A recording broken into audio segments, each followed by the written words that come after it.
Hello, how are you doing? It's Teshua Jogona here, and thank you so much for your continued support. Thank you for subscribing on my YouTube channel, Teshua Jogona Vlogs UK, and thank you for showing your love on my TikTok by following me. So, guys, I would like to put this across.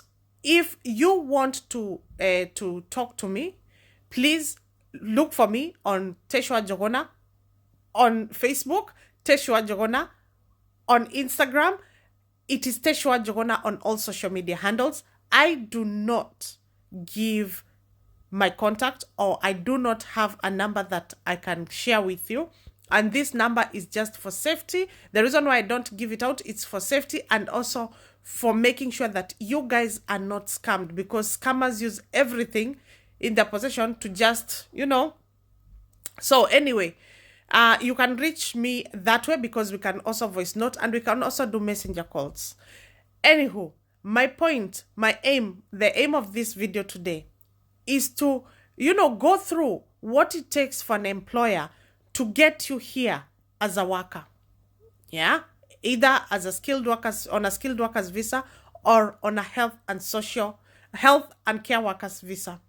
What does it take them? How much do they spend? Yeah? How much do they spend? Is it justifiable you being charged £10,000 to come to the UK? Is it justifiable? Let me know on the comment section. Let me know your opinion about this. All I'm going to give you, and what this platform does, is to give you information, and then it guides you to make the right choices. So, I would like to start by saying, one, that it is important that not all companies or not all recruiting agents are allowed by the UK government to recruit abroad. So, what does that mean? That there is those companies that have gone through what it takes for them to be sponsors abroad, or to be able to sponsor abroad. Yeah. So that means they have to undergo some checks. They have to pay some money for them to get the sponsorship license from the government. And this sponsorship license, the pay vary, because there is big companies. Yeah. And also there's small companies that would like to recruit abroad. Like I can have Tesh Care Home. And because maybe at that point I'm a small company, it's just my care home, and I would like to be able to recruit from overseas, then I will not be charged as someone who has, because some companies are big. Yeah. Some companies, you can get a company that is called Tesh Care Homes, Tesh Care Homes or something, or Tesh Healthcare Care Homes. And what they do is, you find like they have several care homes, and there are those, I know by now you understand what I mean. So there's small companies and there's big companies. So for big companies, after they undergo what it takes to be able to sponsor overseas, they pay a fee of £1,476. £1,476. Yeah? And that money, when they pay and get the license, they will only pay it next time when they are renewing their license. Yeah? Which is, I think it's after 4 years. That is when they will pay the money. Small companies pay just under £600. Yeah? And they will pay the money again, the fee again, when they are renewing. Are we together? Are we together? So I want you to understand that they do not pay, after they pay that, they will only pay it again when they are renewing. Yeah, so by now we know how much the company, which is not our business or your business, on how much they paid to get licensed to recruit overseas. However, this is where it gets interesting. Each and every individual that qualifies for certificate of sponsorship, then the company has to apply your certificate of sponsorship for every individual.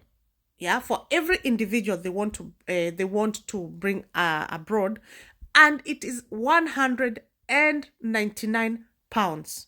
So every COS is 199 pounds. So that's how much they pay for your COS. There is something else that is called the immigration skill charge, and which also varies from a big company to a small company. So meaning a big company will pay more for your immigration skill charge, ISC, the abbreviation. And if it's a large company, they will pay 1,000 for the first year. Yeah. And then for the next 6 months, it is it's 300, it goes down. It goes down. So the first year is 1,000 pounds, and then the next 6 months and the next 6 months, because let's talk about it. Let's be realistic. Most people are getting a contract for 3 years. So 1,000 pounds for the first year, and then it decreases for the next 2 years, because let's assume your visa is not your visa. Let's assume your contract is 3 years. And then if it's a small company, the immigration skill charge is 364, but the next 6 months, it's 182. Yeah, I hope you're doing your maths. So after that, let's say, for example, if it's a good company, and it says, you know what, we will be applying for your visa. If we go with the health and care workers visa, because at the end of the day, that's what most people are coming in with, it is 247 for 3 years. But of course, it's more if you're given a contract for more years.